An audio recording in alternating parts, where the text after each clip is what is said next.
Sorry. Once again, I met you first. Declan. Mr. Ganley's my dad. Right. I met you first down in Balna, and I was at the start of the Lisbon campaign. I was attending the meeting that you were at there, and I was very impressed that night. But one of the things that has shocked me, and has shocked me into action, is that prior to Lisbon, prior to that meeting, even before the vote that we had, that the members of the European Parliament got together, and over 400 of them voted to ignore any Irish decision, including Conchis Rasa. Now the Irish people have to hear that within this constituency, be it only the only bit of information that's handed out at the doorstep. People have to hand out, drop into letter boxes, whatever. They have to hand out and tell people that this is the type of absolute disgraceful behaviour that has been going on. And people said back then, we were talking, this picture was very big, and how are we going to handle this big picture?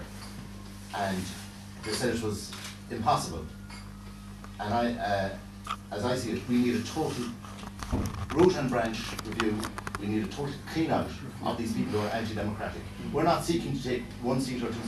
We need a massive changeover. Now, this time.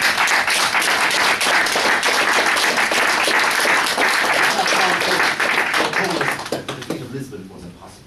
Yeah, that's right. Here. I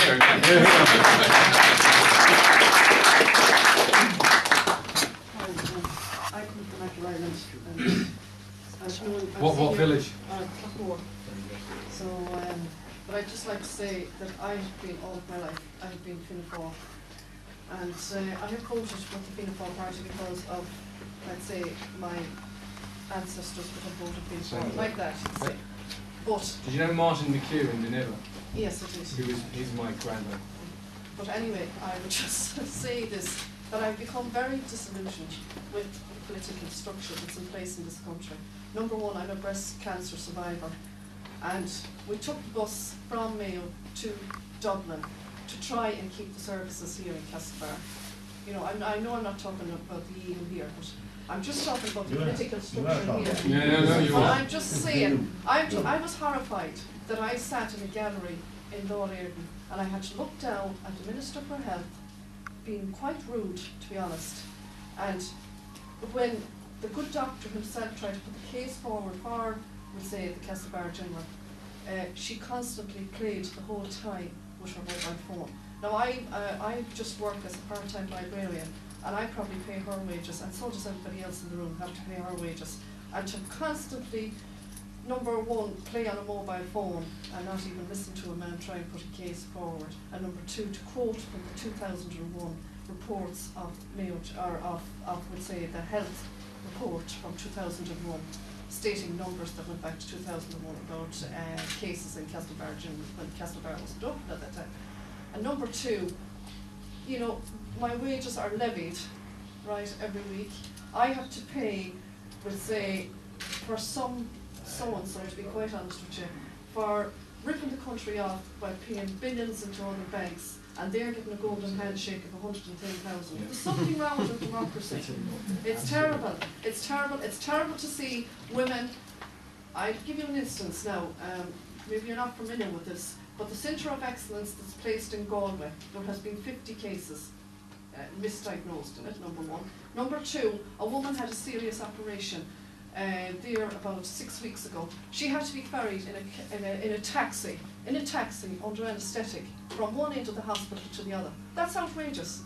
And we allow it. And we have 2 TDs in this county that should be ashamed of themselves. They should be absolutely ashamed of themselves for what they have done to the women of this county.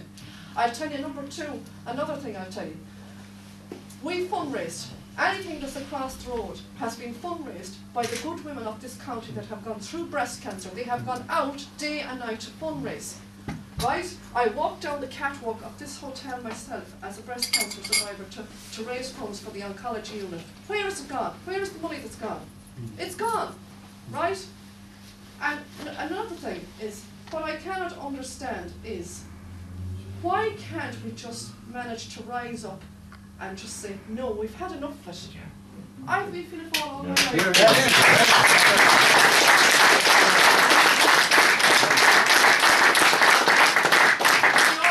has been screwed left, right and centre. And there's good people out there that are being really screwed. And number two, you're talking about and I admire you, because I voted no. I voted no because I think our flag would be taken from us. I think our culture would be taken from us. I think our language, most of all, would be taken from us. And like you, I got to know a wonderful man on the bog, my own father. And what they have done, God forgive me for saying it, these environmentalists need to be washed out of the country.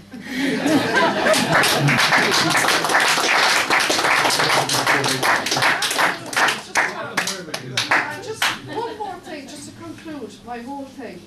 I think people here, I don't really know how the workings of the EU Parliament is. Nobody knows on the ground how things work out there. This would never come They down don't to want it. me to know. Yeah, well that's it, they want to keep it hidden.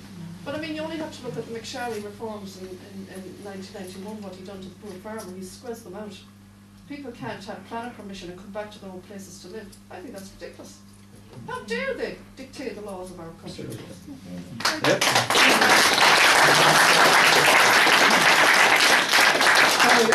As chairman, I have to wrap up because they have to get other places. No, I'll just one quick word now, before we go. Okay, we're going to Europe next year. I voted no the last referendum, my wife voted no, and most of my friends voted no. Okay, and it looks, it's very possible that there could be a general election in the 5th of June.